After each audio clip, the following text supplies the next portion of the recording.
열왕기하 25장 1절에서 30절까지의 말씀. 시드기야 제9년 열째 달 10일에 바벨론의 왕 느부갓네살이 그의 모든 군대를 거느리고 예루살렘을 치러 올라와서 그 성에 대하여 진을 치고 주위에 토성을 쌓음에 그 성이 시드기야 왕 제11년까지 포위되었더라. 그의 넷째 달 9일에 성중에 기근이 심하여 그 땅 백성의 양식이 떨어졌더라. 그 성벽이 파괴됨에 모든 군사가 밤중에 두 성벽 사이 왕의 동산 곁문 길로 도망하여 갈대아인들이 그 성읍을 에워쌌으므로 그가 아라바 길로 가더니 갈대아 군대가 그 왕을 뒤쫓아가서 여리고 평지에서 그를 따라 잡음에 왕의 모든 군대가 그를 떠나 흩어진지라. 그들이 왕을 사로잡아 그를 림나에 있는 바벨론 왕에게로 끌고 가매 그들이 그를 신문하니라. 그들이 시드기야의 아들들을 그의 눈앞에서 죽이고 시드기야의 두 눈을 빼고 놋사슬로 그를 결박하여 바벨론으로 끌고 갔더라. 바벨론 왕 느부갓네살의 19째 해 5월 7일에 바벨론 왕의 신복 시대장 느부사라단이 예루살렘에 이르러 여호와의 성전과 왕궁을 불사르고 예루살렘의 모든 집을 귀인의 집까지 불살랐으며 시위 대장에게 속한 갈대아 온 군대가 예루살렘 주위의 성벽을 헐었으며 성중에 남아있는 백성과 바벨론 왕에게 항복한 자들과 무리 중 남은 자는 시위 대장 느부사라단이 모두 사로잡아가고 시위 대장이 그 땅에 비천한 자를 남겨두어 포도원을 다스리는 자와 농부가 되게 하였더라. 갈대아 사람이 또 여호와의 성전에 두 놋 기둥과 받침들과 여호와의 성전의 놋 바다를 깨뜨려 그 놋을 바벨론으로 가져가고 또 가마들과 부삽들과 부집개들과 숟가락들과 섬길 때 쓰는 모든 놋그릇을 다 가져갔으며 시위대장이 또 불 옮기는 그릇들과 주발들 곧 금으로 만든 것이나 은으로 만든 것이나 모두 가져갔으며 또 솔로몬이 여호와의 성전을 위하여 만든 두 기둥과 한 바다와 받침들을 가져갔는데 이 모든 기구의 놋 무게를 헤아릴 수 없었으니 그 한 기둥은 높이가 18규빗이요 그 꼭대기에 놋 머리가 있어 높이가 3규빗이요 그 머리에 둘린 그물과 석류가 다 놋이라. 다른 기둥의 장식과 그물도 이와 같았더라. 시위대장이 대제사장 스라야와 부제사장 스바냐와 성전 문지기 3사람을 사로잡고 또 성중에서 사람을 사로잡았으니 곧 군사를 거느린 넷이 1사람과 또 성중에서 만난 바 왕의 시종 5사람과 백성을 징집하는 장관의 서기관 1사람과 성중에서 만난 바 백성 60명이라. 시위대장 느부사라단이 그들을 사로잡아 가지고 림나 바벨론 왕에게 나아가매 바벨론 왕이 하맛 땅 림나에서 다 쳐 죽였더라. 이와 같이 유다가 사로잡혀 본토에서 떠났더라.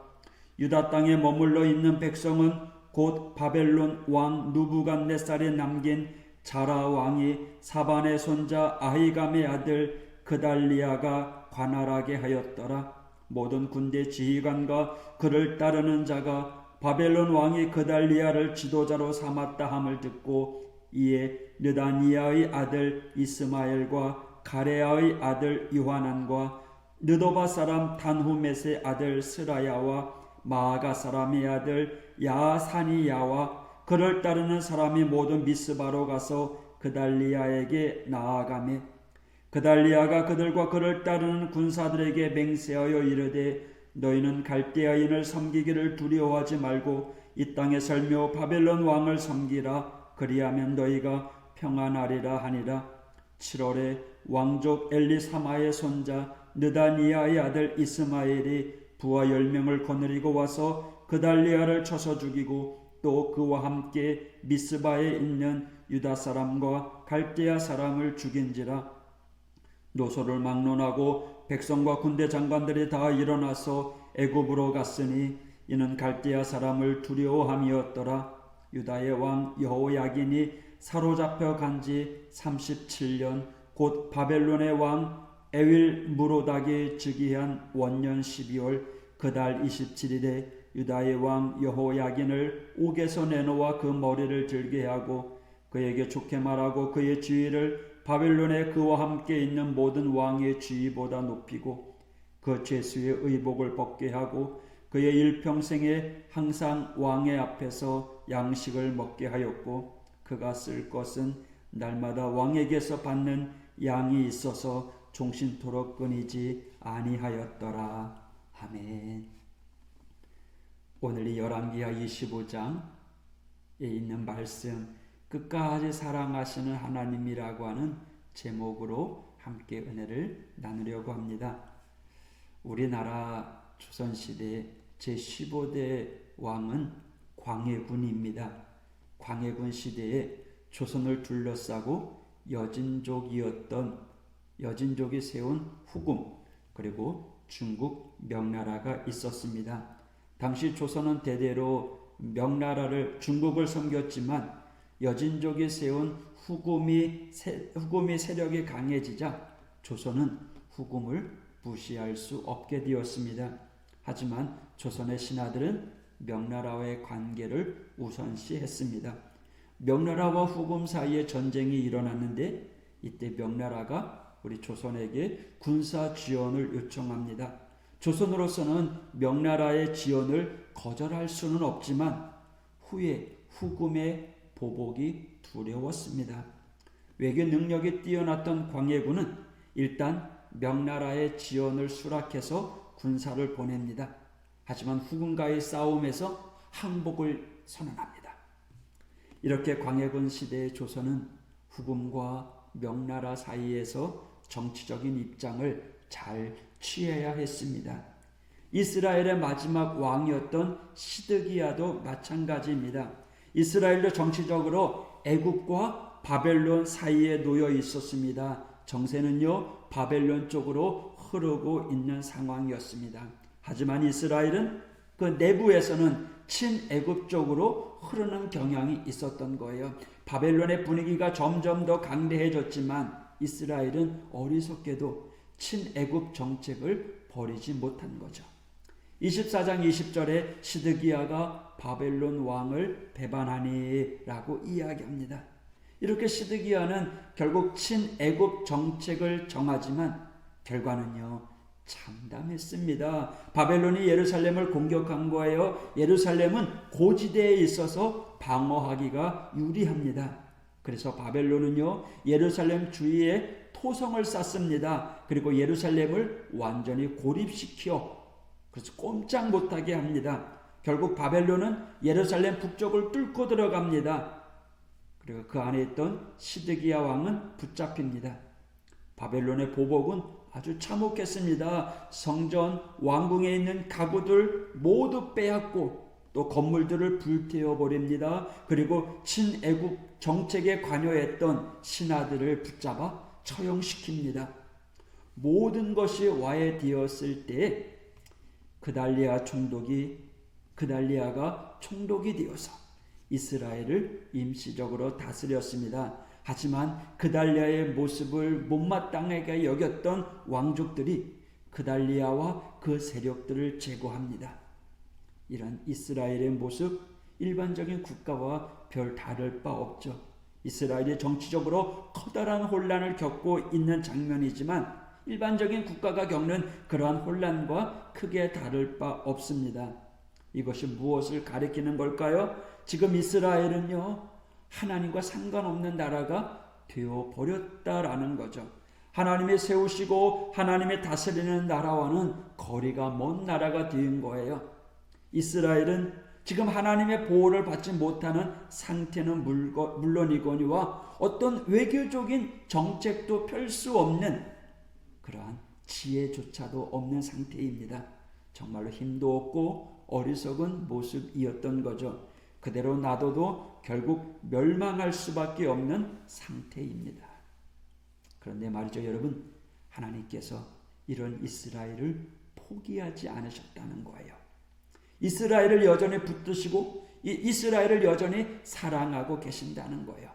그걸 어떻게 알 수 있을까요? 바벨론에 붙잡혀간 여호야긴 왕이 사면됩니다. 다시 말해서 유다의 왕으로 인정을 받습니다. 이스라엘 바깥에서 다윗 왕조의 한 명이 당시 유다의 왕으로 인정받은 겁니다. 인정받은 것뿐만 아니라 바벨론으로 붙잡혀온 다른 나라들의 왕들보다 더 높은 자리를 얻게 됩니다. 왜 여호야긴이 이러한 대우를 받게 됐는지 알 수 없습니다.